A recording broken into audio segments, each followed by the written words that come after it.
Cześć! Czy kiedykolwiek zastanawialiście się, czy to, co widzimy, czujemy i doświadczamy, jest rzeczywiste? Czy nasze życie to rzeczywiście realność, czy może jedynie złudzenie, symulacja stworzona przez zaawansowane technologie? W dzisiejszym filmie zagłębimy się w fascynujący temat teorii symulacji, koncepcji, która zyskuje coraz większą popularność zarówno w kręgach naukowych, jak i w kulturze popularnej. W skrócie, będziemy badać możliwość, że nasze życie to symulacja. To intrygująca i nieco niepokojąca myśl, prawda? Przyjrzymy się dowodom, opiniom ekspertów, a także filozoficznym i technologicznym implikacjom tej teorii. Czy to możliwe, że cały wszechświat jest jedynie wirtualnym konstruktem, a my sami jesteśmy częścią skomplikowanego programu komputerowego? Zapraszam do podróży w głąb tej hipotezy. Na początek warto wyjaśnić, czym właściwie jest symulacja komputerowa. W najprostszych słowach, symulacja komputerowa to modelowanie rzeczywistych procesów lub zjawisk za pomocą programów komputerowych. Dzięki nim możemy tworzyć wirtualne światy, które naśladują rzeczywistość w mniejszym lub większym stopniu. Przykłady symulacji komputerowych to gry komputerowe, symulatory lotów czy modele prognoz pogody. Symulacje komputerowe wykorzystują algorytmy i złożone obliczenia matematyczne, aby odtworzyć różne aspekty świata rzeczywistego. W grach komputerowych, na przykład, programiści tworzą trójwymiarowe środowiska, w których postacie poruszają się i oddziałują ze sobą oraz z otoczeniem w sposób, który przypomina rzeczywiste zachowania. Symulacja w kontekście filozoficznym i naukowym to znacznie bardziej złożona i głęboka koncepcja. Filozofowie i naukowcy od dawna zastanawiają się nad naturą rzeczywistości i tym, co sprawia, że postrzegamy świat w określony sposób. Teoria symulacji sugeruje, że nasz wszechświat i wszystko w nim może być wynikiem zaawansowanego programu komputerowego stworzonego przez bardziej rozwiniętą cywilizację. W filozofii koncepcja symulacji często porównywana jest do jaskini Platona, gdzie ludzie widzą tylko cienie prawdziwego świata. W kontekście teorii symulacji nasze doświadczenia i wszystko, co uznajemy za rzeczywiste, mogą być jedynie cieniami generowanymi przez skomplikowany system komputerowy. W nauce, zwłaszcza w dziedzinach takich jak fizyka kwantowa i kosmologia, pojawiają się różne hipotezy, które mogą wspierać teorię symulacji. Niektórzy naukowcy sugerują, że pewne zjawiska, takie jak nieciągłości w strukturze czasu i przestrzeni, mogą być wynikiem działania algorytmów komputerowych na mikroskopijnym poziomie. Symulacja komputerowa w tym kontekście nie jest jedynie hipotetycznym scenariuszem, ale poważną możliwością rozważaną przez wielu badaczy. W kolejnych częściach filmu przyjrzymy się bliżej argumentom wspierającym tę teorię oraz dowodom, które mogą sugerować, że rzeczywistość, jaką znamy, jest wirtualnym konstruktem. Przedstawienie argumentów Nicka Bostroma. Nick Bostrom, szwedzki filozof pracujący na Uniwersytecie Oksfordzkim, jest jednym z najbardziej znanych zwolenników teorii symulacji. W 2003 roku opublikował pracę, w której przedstawił swoje argumenty za możliwością, że nasze życie to symulacja komputerowa. Bostrom argumentuje, że przynajmniej jedno z trzech poniższych stwierdzeń musi być prawdziwe. Numer 1. Ludzkość nigdy nie osiągnie poziomu rozwoju technologicznego, który pozwoliłby na tworzenie symulacji wszechświatów. Numer 2. Zaawansowane cywilizacje, które osiągną taki poziom rozwoju, nie będą zainteresowane tworzeniem symulacji rzeczywistości.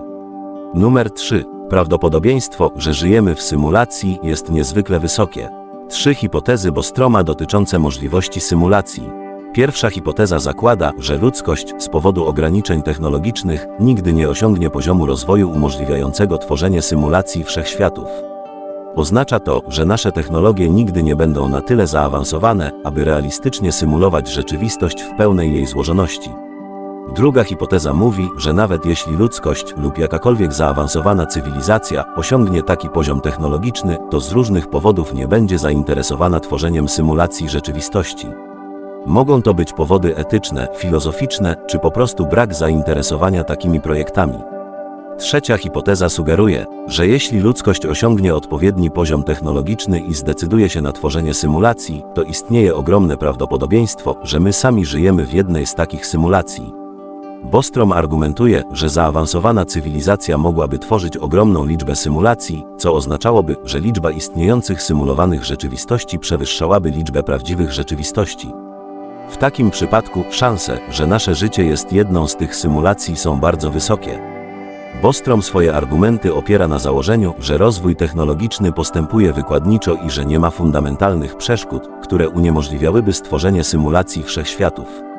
Jeśli tylko jedna zaawansowana cywilizacja osiągnęłaby ten poziom, mogłaby stworzyć niezliczoną liczbę symulacji, w których inteligentne istoty byłyby nieświadome swojego wirtualnego pochodzenia. Teoria Bostroma zmusza nas do refleksji nad naszą rzeczywistością i tym, co uważamy za prawdziwe. Czy nasze życie jest rzeczywiste, czy może jesteśmy częścią skomplikowanego programu komputerowego? W kolejnych częściach filmu przeanalizujemy dowody i poszlaki, które mogą pomóc odpowiedzieć na to pytanie.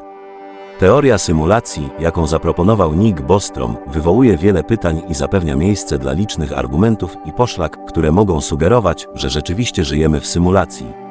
Przeanalizujemy teraz niektóre z głównych dowodów i poszlak, które są często przytaczane w tej debacie.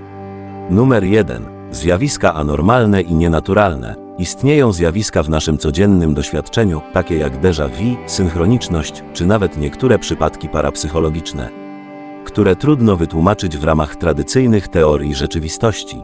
Symulacja komputerowa mogłaby tłumaczyć te niezwykłe zdarzenia jako błędy w programie lub przypadkowe przejścia między różnymi częściami symulacji. Numer 2. Nieciągłości fizyczne i matematyczne. W fizyce kwantowej i na poziomie mikroskopowym obserwuje się niektóre dziwne i nieintuicyjne zjawiska, takie jak paradoksy czasowe czy nieokreśloność. Istnieją teorie, że te nieciągłości mogą wynikać z istnienia podstawowych ograniczeń lub reguł w symulacji komputerowej, które nie występują w prawdziwym świecie. Numer 3. Symulacja w symulacji. Koncept symulacji w symulacji sugeruje, że zaawansowane cywilizacje mogą tworzyć hierarchiczne struktury symulacji, gdzie każda symulacja mogłaby być autonomiczną rzeczywistością dla swoich mieszkańców. W takim scenariuszu nie tylko my moglibyśmy być symulacją, ale również zaawansowane technologicznie istoty mogłyby być częścią większej symulacji. Numer 4. Eksperymenty obliczeniowe i symulacyjne. W naukach komputerowych prowadzone są zaawansowane eksperymenty symulacyjne, które pokazują, jak zaawansowane technologie mogą stworzyć wiarygodne i realistyczne symulacje. Pomimo że nasze symulacje są dzisiaj ograniczone, rozwój w tej dziedzinie sugeruje, że w przyszłości możemy stworzyć symulacje trudne do odróżnienia od rzeczywistości. Numer 5. Przypadkowe odkrycia błędów. Niektóre nieprawidłowości w obserwacji kosmicznych, fizycznych czy nawet w prawach matematycznych mogą być interpretowane jako przypadkowe błędy lub niedoskonałości w symulacji. Takie błędy mogłyby być wskazówką, że żyjemy w stworzonej przez kogoś symulacji. Te dowody i poszlaki są jedynie fragmentem bogatej debaty na temat teorii symulacji. Niektórzy naukowcy i filozofowie wątpią w te teorie, argumentując, że brak jest solidnych dowodów na rzecz symulacji. Jednakże liczne przykłady i analogie do dzisiejszych osiągnięć w informatyce i technologii sugerują, że warto rozważyć możliwość, że nasze życie to bardziej skomplikowana konstrukcja, niż mogłoby się wydawać na pierwszy rzut oka. W dalszej części filmu będziemy kontynuować tę dyskusję, przyglądając się opinii naukowców i filozoficznym implikacjom teorii symulacji. Teoria symulacji nie jest jedynie domeną filozofów i teoretyków, zdobywa także poparcie niektórych znanych postaci ze świata nauki i technologii. Oto kilku naukowców i ich poglądy na ten fascynujący temat. Pierwszy z nich jest Elon Musk, założyciel SpaceX i Tesla, jest jednym z najgłośniejszych zwolenników teorii symulacji. W 2016 roku podczas konferencji Code Conference Musk stwierdził, że szanse na to, że żyjemy w bazowej rzeczywistości są jedynie 1 na miliard. Sugeruje więc, że istnieje bardzo wysokie prawdopodobieństwo, że jesteśmy częścią symulacji stworzonej przez zaawansowaną cywilizację. Drugim jest znany astrofizyk Neil deGrasse Tyson. Również wyraził swoje zdanie na temat teorii symulacji. Choć nie jest bezpośrednim zwolennikiem, przyznał, że istnieje pewna logika w tej koncepcji. Zauważył, że nasza technologiczna ewolucja prowadzi do coraz bardziej zaawansowanych symulacji, co zwiększa prawdopodobieństwo, że kiedyś będziemy w stanie stworzyć tak realistyczną symulację jak nasza własna rzeczywistość. Trzeci to fizyk teoretyczny Brian Greene. Jest bardziej ostrożny w swoich wypowiedziach, ale nie odrzuca możliwości istnienia symulacji. W swojej książce The Hidden Reality Greene spekuluje na temat różnych możliwych wszechświatów, w tym tych, które mogą być wirtualnymi symulacjami. Kolejnym jest filozof David Chalmers, znany z badań nad problemem świadomości, również podjął temat symulacji.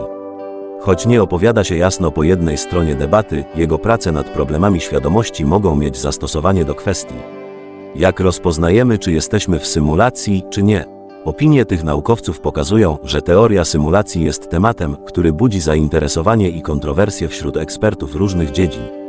Niektórzy widzą w niej fascynującą możliwość wyjaśnienia tajemniczych zjawisk i paradoksów naszej rzeczywistości, podczas gdy inni podchodzą do niej z większym sceptycyzmem, widząc brak twardych dowodów na rzecz istnienia symulacji.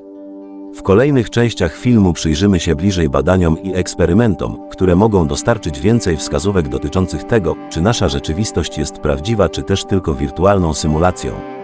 Technologie rzeczywistości wirtualnej i rozszerzonej rzeczywistości odgrywają kluczową rolę w kontekście teorii symulacji. Oto główne punkty, które warto rozważyć. Punkt pierwszy. Rzeczywistość wirtualna VR umożliwia użytkownikom całkowite zanurzenie się w wirtualnym świecie, który jest generowany przez komputer. Dzięki zaawansowanej grafice 3D, sensoryce i interakcji użytkownik może doświadczyć wirtualnych środowisk tak, jakby były one rzeczywiste. Rozwój technologii VR pokazuje, jak realistyczne i przekonujące mogą być symulacje, które są dostosowane do percepcji i doświadczeń użytkowników. Punkt drugi.